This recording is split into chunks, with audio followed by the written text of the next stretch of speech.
जय हिंद जय भारत। नमस्कार साथियों, आपका मेरे YouTube चैनल मैथ्स स्वाभाविक जैन में बहुत बहुत स्वागत है। आज पढ़ रहे हैं रीट लेवल 1 मैथ्स के कौन सा टॉपिक मित्रों? वैदिक गणित का टॉपिक है। मैं आपके लिए कुछ प्रश्न लेके आया हूँ।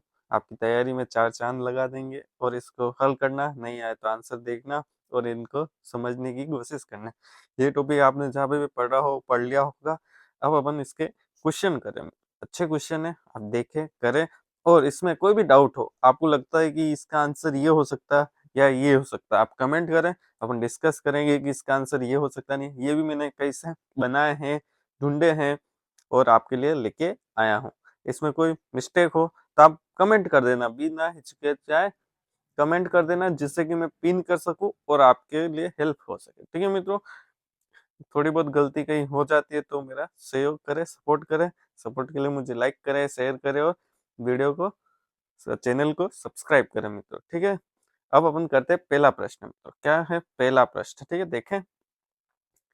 हाँ, पहला प्रश्न है, वैदिक गणित में निखिलिम सूत्र का उपयोग किसके लिए किया जाता है? पहला ऑप्शन है जोड़, घटाव, समीप मान से गुणा करना। चौथा है विभाजन।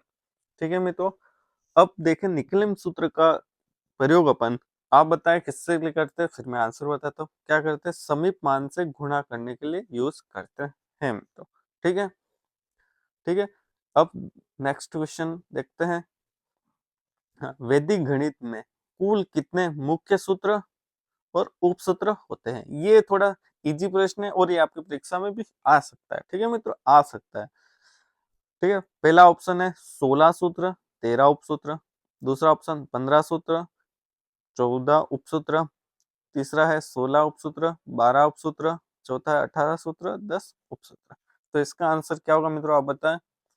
क्या आंसर होगा मित्रों? पहला ऑप्शन 16 सूत्र और 13 उपसूत्र। नहीं पता हो तो आप ये याद कर लेना। ठीक है, तीसरा प्रश्न, ऊर्ध्व त्रय भयाम सूत्र का उपयोग किस प्रकार की गणना के लिए किया जाता है? पहला ऑप्शन है वर्गमूल निकालने के लिए। दूसरा है लंबवत क्रॉसवाइज गुणा के लिए। तीसरा है समीकरण हल करने के लिए। चौथा है जोड़ और घटाव के लिए मित्रों। ठीक है, तीसरा प्रश्न का उत्तर देखें मित्रों, क्या होगा आप बताएं। ठीक है, ये सूत्र क्या काम आता है? लंबवत और क्रॉस गुणा के लिए मित्रों। ठीक है, दूसरा ऑप्शन राइट होना। अब सूत्र देखो, जितने 16 सूत्र है, उपसूत्र 16 सूत्र के क्या, कौन सा सूत्र क्या काम आता है ये आप पढ़ लेना। देखो, इनमें से गुणा करना, जोड़ करना, बाकी करना तो आप सिंपल मैथ से भी कर सकते हो। वो प्रश्न नहीं दे सकते, चांस कम है कि आपको वैदिक गणित से गुणा करके आंसर बताए, तो आंसर तो सेम ही होगा। आपको किसके बारे में पूछेगा मित्रों? ये सूत्र के, सूत्र क्या काम आते हैं, ये सब आपको पूछेगा। ठीक है मित्रों, अब चौथा प्रश्न आपके सामने है। वैदिक गणित के परावर्त्य यानी परिवर्तन सूत्र का उपयोग मुख्य रूप से किसके लिए किया जाता है? पहला है विभाजन, दूसरा है गुणा, तीसरा है वर्ग निकालने के लिए, चौथा है वर्गमूल निकालने के लिए। किसके लिए किया जाता है वैदिक गणित में परावर्तन सूत्र का उपयोग मित्रों? किसके लिए किया जाता है? पहला ऑप्शन विभाजन के लिए किया जाता है। ठीक है मित्रों, आप अच्छे से देखना, समझना, और इसमें तो थोड़ा समझना और याद करने जैसा है, तो हमको याद करना पड़ेगा, समझना पड़ेगा कौन से सूत्र में क्या होता है। पांचवा प्रश्न, वैदिक गणित का एकाधिकैन पूर्वेन सूत्र का उपयोग किसमें उपयोग होता है? पहला ऑप्शन है समीकरण हल करने में। दूसरा है किसी संख्या का वर्ग निकालने में। तीसरा है किसी संख्या के विभाजन में। चौथा है 9 से जुड़े सवालों को हल करने में। ठीक है मित्रों, इसका ऑप्शन क्या राइट हो जाएगा? चौथा, 9 से जुड़े सवालों को हल करने में और गुणा करने में। ठीक है मित्रों, गुणा ये भी याद रखना, गुणा करने, 9 से जुड़े गुणा करने के लिए, और 9 से जुड़े भाग भी थोड़ा बहुत है इसका। ठीक है मित्रों, पांचवा प्रश्न हो गया। अब छठा प्रश्न आपके सामने आ गया। वैदिक गणित का कौन सा सूत्र संख्याओं को सरलता से जोड़ने में मदद करता है? पहला ऑप्शन है यावदूनम। दूसरा है शेषानियक। तीसरा है निखिलम। चौथा है परावर्त्य। ठीक है मित्रों, कौन सा आंसर राइट होगा इसमें? दूसरा ऑप्शन राइट होगा, शेषानियक। ये मित्रों संस्कृत के शब्द है, थोड़ी संस्कृत मेरी कमजोरी है। ठीक है, मैंने पढ़ी नहीं है 10वीं के बाद संस्कृत, तो थोड़ी कमजोरी है संस्कृत। ठीक है, अब 7वां प्रश्न। वैदिक गणित में याव दूनम सूत्र का उपयोग मुख्य रूप से किसके लिए किया जाता है? ठीक है मित्रों, पहला ऑप्शन है समीकरण को हल करने के लिए, दूसरा ऑप्शन है समीप मान से गुणा व घटाव के लिए, तीसरा ऑप्शन है जोड़ के लिए, चौथा ऑप्शन है विभाजन के लिए। देखिए मित्रों, अब इसका क्या आंसर है? या दूनम किसके लिए काम आता है? समीप मान से गुणा और घटाव के लिए। याद कर लेना मित्रों। ठीक है, 7वां प्रश्न हो गया। अब 8वां प्रश्न। हाँ, ये प्रश्न में मैं क्या कह रहा हूँ मित्रों, अच्छा प्रश्न है मित्रों, सरल है, अच्छा है। ठीक है, आपके रीट में भी आ सकता है। वैदिक गणित के सूत्रों की खोज किसने की? ठीक है, पहला ऑप्शन है आर्यभट्ट, दूसरा है ब्रह्मगुप्त, तीसरा है जगत गुरु भारती कृष्ण तीर्थ, चौथा है वराह मिहिर। तो 8वें प्रश्न का आंसर क्या होगा मित्रों? अब बताइए किसने खोज की वैदिक गणित के सूत्रों की? तीसरा ऑप्शन राइट है, जगत गुरु भारती कृष्ण तीर्थ। ठीक है, ये याद कर लेना मित्रों। ठीक, ये अच्छा प्रश्न। प्रश्न सब अच्छे ही हैं, पर आपको और उस प्रश्नों में प्रश्न कौन सा अच्छा और बढ़िया है वो आपको देखना है। 9वां प्रश्न आपके सामने। वैदिक गणित में समीप मान का अर्थ क्या होता है? ठीक है मित्रों, क्या अर्थ होता है? पहला ऑप्शन है संख्या का बड़ा रूप, संख्या के पास का निकटतम मान, संख्या का वर्गमूल, चौथा है संख्या का घटाव। ठीक है मित्रों, तो इसका कौन सा आंसर सही होगा? देखो, समीप मान मतलब निकटतम, पास वाला। ठीक है, तो दूसरा ऑप्शन राइट हो गया, संख्या के पास का निकटतम मान। अब नेक्स्ट क्वेश्चन करते हैं। 10वां प्रश्न आपके सामने ये रहा। हाँ, वैदिक गणित में शेष नियाक शेषण का उपयोग किसके लिए किया जाता है? पहला है गुणा, दूसरा है जोड़, तीसरा है वर्ग निकालने में, चौथा है शेष फल निकालने में। तो इसका आंसर क्या होगा? देखो, इसका शब्द से ही है शेष, शेषयानक शेषण। ठीक है, शेषण मतलब ये देखो दो शब्द आ गए, शेषण मतलब शेषफल निकालना। चौथा ऑप्शन राइट होगा। इसका एक प्रश्न पहले भी किया अपन ने। अब 11वां प्रश्न। वैदिक गणित का एकाधिकन पूर्वेन सूत्र किस पर आधारित है? ठीक है मित्रों, पहला ऑप्शन है समीप मान, दूसरा पिछली संख्या से एक अधिक, तीसरा ऑप्शन है समीकरण हल करना, चौथा है जोड़। ठीक है, इसका क्या आंसर होगा मित्रों?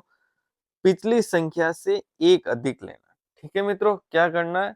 वैदिक गणित एकाधीन के पूर्वन का सूत्र आधारित, आधारित किस पे? पिछली संख्या से एक अधिक लेना।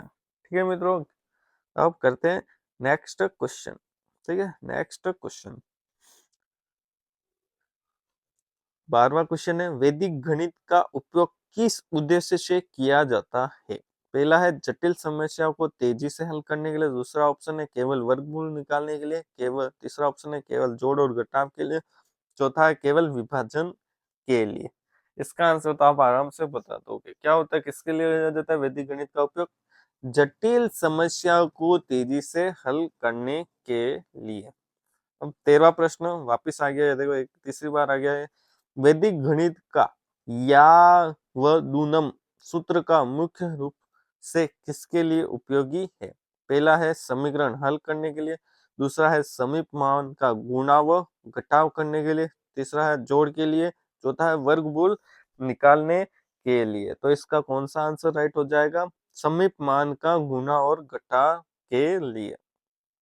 कोई प्रश्न डबल बार आ जाए तो मित्रों कोई नहीं, आपकी प्रैक्टिस ही होगी।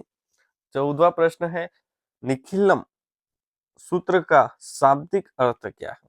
पहला ऑप्शन है समांतर रूप से, दूसरा है समीप से, तीसरा है आधार के रूप से, चौथा है क्रॉस वाइज। ठीक है मित्रों, इसका आंसर आप बताएं क्या होगा? इसका आंसर होगा दूसरा ऑप्शन राइट होगा, समीप से। क्या होगा? समीप से। निखिलम सूत्र का शाब्दिक अर्थ है समीप से। अब आपके सामने 15वां प्रश्न आ गया। ठीक है मित्रों, वेद गणित में एकाधिकन पूर्वन सूत्र किसके लिए उपयोग किया जाता है? पहला गुणा, बी है भाग, तीसरा है जोड़, चौथा है घटाना। ठीक है मित्रों, किसके लिए किया जाता है? इसका आंसर क्या होगा? मेन है इसका गुणा के लिए। ठीक है मित्रों, भाग भाग भी होता है पर मेन इसका गुणे के लिए होता है। इसमें कुछ डाउट हो तो आप कमेंट करना। अब आपके सामने है 16वां प्रश्न। वैदिक गणित के 16 मुख्य सूत्रों में से कितने सूत्र? 16 में से शेष नियाक शेषण का उपयोग कहा जाता है? पहला ऑप्शन है जोड़ के लिए, दूसरा ऑप्शन है शेषफल निकालने के लिए, तीसरा है वर्ग निकालने के लिए, चौथा है समीकरण को हल करने के लिए। बताए इसका आंसर क्या होगा? दूसरा ऑप्शन राइट है, शेषफल निकालने के लिए। इसका मतलब है शेषण। ठीक है मित्रों, शेषण, शेषफल। 17वां प्रश्न। 17वां प्रश्न। वैदिक गणित में समीप मान का उपयोग कहाँ किया जाता है? पहला ऑप्शन है वर्गमूल निकालने के लिए, दूसरा ऑप्शन है समीप स्थित संख्याओं का गुणा करने में, तीसरा ऑप्शन है दशमलव जोड़ने में, चौथा ऑप्शन है विभाजन में। ठीक है, इसका आंसर आप बताए कौन सा होगा? इसका आंसर क्या इसमें काम आता है? समीप मान समीप में स्थित संख्याओं का गुणा में काम आता है मित्रों। 18वां प्रश्न वापिस से आ गया, देखो। ऊर्ध्व त्रय गभयाम सूत्र मुख्य रूप से किसके लिए उपयोगी है? पहला है जोड़ और घटाव के लिए, दूसरा है क्रॉसवाइज और लंबवत गुणा के लिए, तीसरा है समीकरण हल करने के लिए, चौथा है वर्ग निकालने के लिए। तो इसका आंसर क्या होगा? दूसरा ऑप्शन राइट होगा, क्रॉसवाइज और लंबवत गुणा के लिए। ये 19वां प्रश्न आपके सामने आ गया। 19वां प्रश्न आपके सामने। वैदिक गणित का कौन सा सूत्र बड़ी संख्याओं को आसानी से गुणा करने के लिए उपयोगी? बड़े संख्याओं को गुणा करने के लिए। ठीक है मित्रों, पहला है सूत्र याव दूनम, ऊर्ध्वत्वय भयाम, तीसरा है निखिलम, चौथा है एकाधिकन पूर्वन। ठीक है, इसका आंसर क्या होगा? दूसरा प्रश्न, ऊर्ध्वत्रय गभयाम। ठीक है, किसके लिए काम आता है? बड़ी संख्याओं का गुणा करने के लिए। अब है 20वां प्रश्न, लास्ट प्रश्न है आज का। समीप मान का चयन करते समय हमें क्या ध्यान रखना चाहिए? पहला है वह संख्या दी गई संख्या के समीप हो, वह संख्या दी गई संख्या से बड़ी हो, तीसरा है वह संख्या से छोटी हो, चौथा उपरोक्त सभी। क्या आंसर है इसका? सारे आंसर है। समीप मान का चयन किसके लिए? समीप हो, संख्या से बड़ी, छोटी, कुछ भी हो सकती है। ठीक है मित्रों, आपको चैनल को क्या करना है? अगर आपको पार्ट 2 चाहिए, इसका क्या चाहिए? पार्ट 2, यहाँ लिख देता हूँ मैं, पार्ट 2 चाहिए, तो आप क्या करना? कमेंट करना। क्या करना? कमेंट करना, जिससे मुझे पता चले कि इसका आपको पार्ट 2 चाहिए। और क्या करना? चैनल को सब्सक्राइब करना ही से आपको। ठीक है मित्रों, सब्सक्राइब करना है, लाइक करना है, शेयर करना है। और इस इसकी पीडीएफ चाहिए। क्या चाहिए मित्रों? पीडीएफ का क्या चाहिए? पीडीएफ क्या चाहिए? पीडीएफ चाहिए। तो आप क्या करना है मित्रों?